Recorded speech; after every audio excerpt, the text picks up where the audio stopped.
What's good, YouTube? It's your boy, Blueblood Sports TV, back at y'all with another one. So,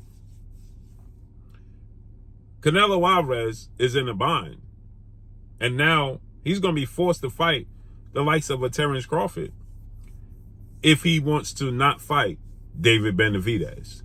He wants to continue to strategically maneuver around David Benavidez. And if he wants to strategically continue to move around David Benavidez, he's going to be forced into a fight with the likes of a Terence Crawford, because he's looking to get a massive guaranteed purse up front. And the problem is, the only thing left today's time is streaming apps. You don't have the networks like HBO and Showtime that's willing to give up these massive guaranteed purses and have the budget to do it. And so now you have these streaming apps, and they're not willing to give up these massive purses. They're just not, okay? And he wants to also pick and choose. Not only do he want the massive purses, but he wants to take the path of least resistance for the massive purses. He wants to get paid massive amount of money while taking the path of least resistance. And that's not going to work, because now the networks or the streaming apps such as Dazn, and now PBC is with Amazon Prime, and ESPN is predominantly on ESPN Plus.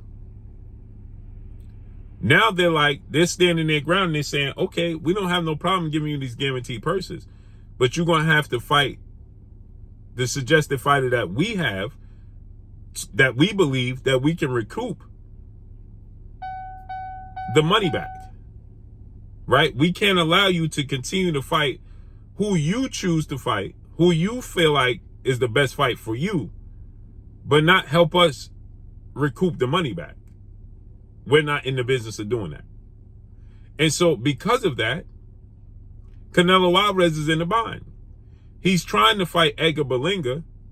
Now, he already traditionally fights on 2 dates: Cinco de Mayo weekend, the first weekend in May; Mexican Independence Day weekend, the second weekend in September. We are already in March now. So tomorrow's March 1st.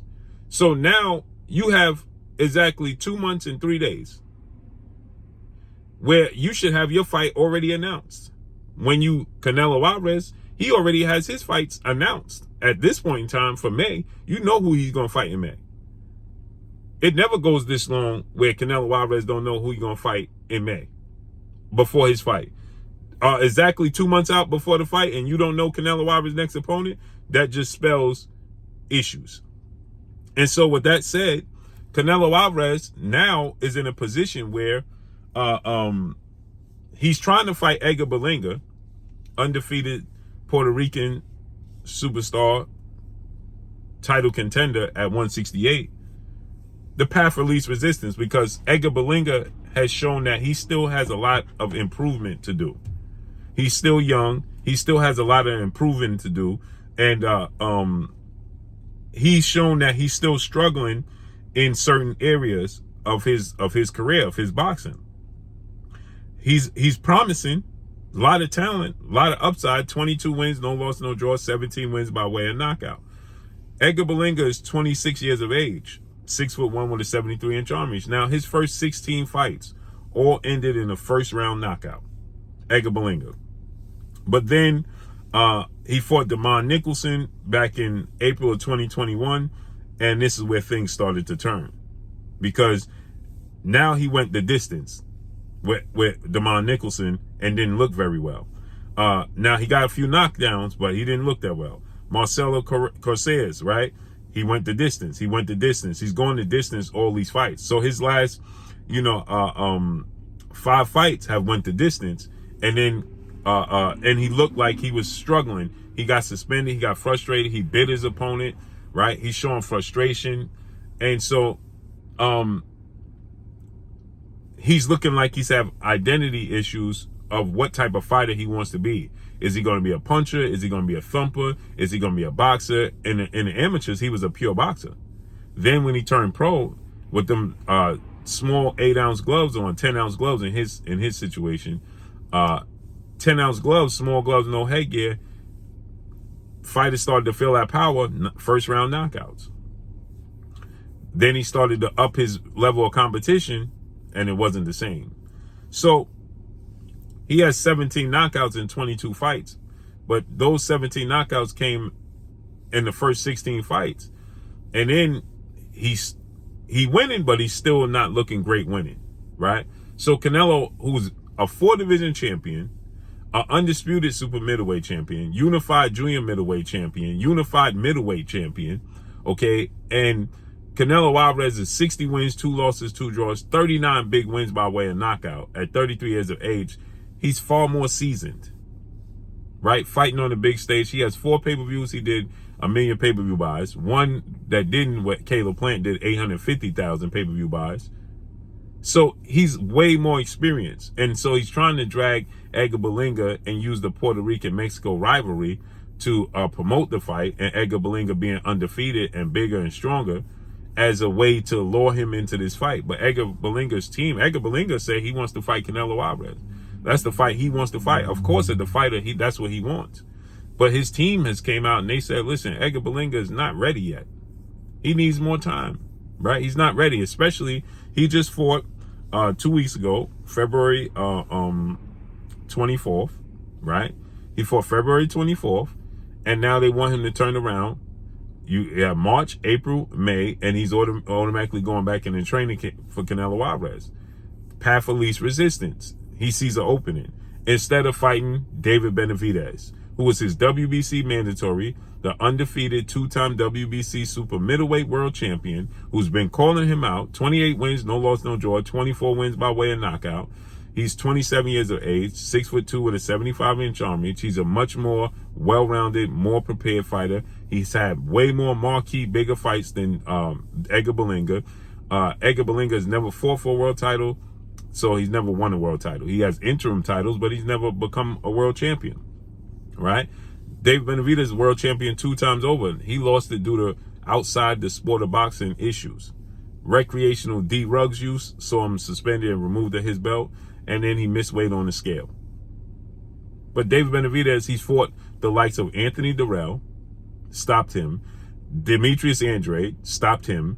Caleb Plant was on the verge of stopping him, but he did a lot of excessive holding. He fought Ronald Graville, okay? He fought, excuse me, y'all, David Lemieux, right? And these are dominant fashion wins in marquee fights. Edgar Berlanga's not on that level. And David Benavidez is your mandatory. So the PBC is saying you fight Jamal Charlo, who's an undefeated 2-division champion, but is a middleweight, who's Canelo Álvarez trying to choose Jamal Charlo, the path of least resistance. He's a middleweight. They're saying we'll guarantee you 35 million to fight Jamal Charlo, but you have to guarantee us you fight David Benavidez in September. And he's saying no. So now Dazn is saying, listen, we're not going to guarantee you 35 million to fight Edgar Berlanga in May. And now Oscar De La Hoya, Golden Boy Promotion, and Dazn is saying, we're not guaranteeing that purse to fight Jaime Munguia in May either. So who does that leave him with? Terence Bud Crawford. Terence Bud Crawford, who's been calling him out. The problem is, Terence Crawford may not be ready to fight him in May, because Terence Crawford will be moving up from 147 to 168. 3 divisions. He wants that fight with Canelo, but is he going to fight Canelo in May, in 2 months? Probably not. So what he can do is go to the PBC if he's still trying to strategically maneuver around David Benavidez, right? You agree to fight Jamal Charlo, who's 33 wins, no loss, no draw, 22 wins by way of knockout, 33 years of age, 6 feet tall with a 74-inch arm reach. You agree to fight Jamal Charlo, right? And then what you do is you agree to fight Terence Bud Crawford, who's 3-division champion, undisputed 2-division champion, 40 wins, no loss, no draw, 31 wins by way of knockout, and widely acknowledged the pound-for-pound best fighter in the world. See if the PBC will agree to allow you to fight Terence Crawford in September. That gives Terence Crawford more time to prepare his body to go to 168. That's a massive fight. And they just going to have to pay Terence Crawford like he way, and Terence Crawford's not signing PBC. That's the only way. Because he can't fight Jaime Munguia in May. He can't fight Edgar Berlanga in May. He ain't going to fight Terence Crawford in May. He don't want to fight Benavidez. So what direction you going to go to get that guaranteed purse you're looking for? You want Jamal Charlo, cool. But you're going to have to sacrifice to get Jamal Charlo. So make that sacrifice either Benavidez or Terence Crawford in September. So let's see how this unfolds and plays out. But that's all I got for y'all. Make sure you hit the like button. Drop a comment in the comment section. Let me know what y'all think. Y'all already know what it is. It's your boy Blue Blood Sports TV. Hate, like, comment, and subscribe. You haven't subscribed, hit the subscribe button. Hit the like button. Hit the bell icon to get all the new notifications. Follow me on Instagram at Blue Blood Sports TV. All one word. That's all I got for y'all. I'm gone. Peace.